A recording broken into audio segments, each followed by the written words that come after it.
Good afternoon, folks. Sorry to keep you waiting a few minutes. 45 years, the United States Supreme Court has recognized the college's freedom to decide how to build diverse student bodies and to meet their responsibility of opening doors of opportunity for every single American.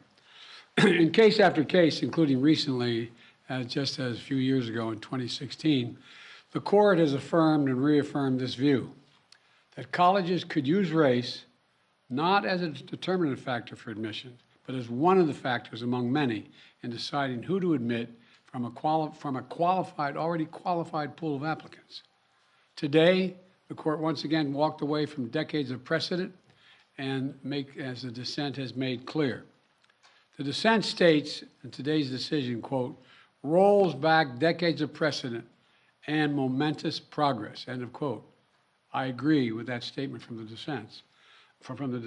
The court has effectively ended affirmative action in college admissions, and I strongly disagree with the court's decision. Because affirmative action is so misunderstood, I want to be clear, make sure everybody's clear about what the law has been and what it has not been until today. Many people wrongly believe that affirmative action allows unqualified students to be admitted ahead of qualified students. This is not how college admissions work. Rather, colleges set out standards for admission, and every student has to meet those standards. Then and only then, after first meeting the qualifications required by the school, do colleges look at other factors in addition to their grades, such as race. The way it works in practice is this. Colleges first establish a qualified pool of candidates based on meeting certain grade, test scores, and other criteria. Then and only then, it is from this pool of applicants, all of whom have already met the school standards, that the class is chosen after weighing a wide range of factors, among them being race. You know, I've always believed that one of the greatest strengths of America, you're tired of hearing me say it, is our diversity. But I believe that. If you have any doubt about this, just look at the United States military. The finest fighting force in the history of the world. It's been a model of diversity. And has not only made our nation better, stronger, but safer. I believe the same is true for our schools. I've always believed that the promise of America is big enough for everyone to succeed, and that every generation of Americans, we have benefited by opening the doors of opportunity just a little bit wider to include those who've been left behind. I believe our colleges are stronger when they're racially diverse. Our nation is stronger because we are tapping into the full range of talent in this nation. I also believe that while talent, creativity, and hard work are everywhere across this country, not equal opportunity. It is not everywhere across this country. We cannot let this decision be the last word. I want to emphasize, we cannot let this decision be the last word. While the court can render a decision, it cannot change what America stands for. America is an idea unique in the world, an idea of hope and opportunity, of possibilities, of giving everyone a fair shot, of leaving no one behind. We've never fully lived up to it, but we've never walked away from it either. We will not walk away from it now. We should never allow the country to walk away from the dream upon which it was founded. That opportunity is for everyone, not just a few.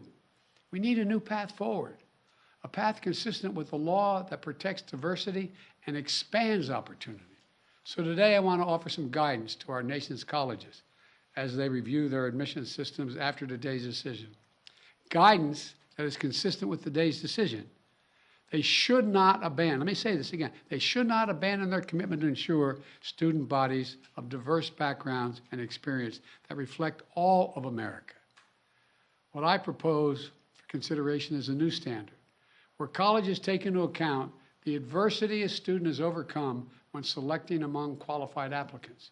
Let's be clear, under this new standard, just as was true under the earlier standard, students first have to be qualified applicants. They need the GPA and test scores to meet the school's standards.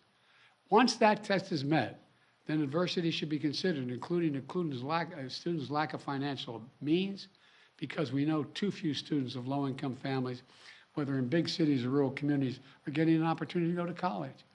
When a poor kid, maybe the first in their family to go to college, gets the same grades and test scores as a wealthy kid, whose whole family's gone to the most elite colleges in the country, and whose path has been a lot easier. Well, the kid who faced tougher challenges has demonstrated more grit, more determination, and that should be a factor that colleges should take into account in admissions, and many still do. It also means examining where the student grew up and went to high school. It means understanding the particular hardships that each individual student has faced in life, including racial discrimination that individuals have faced in their own lives.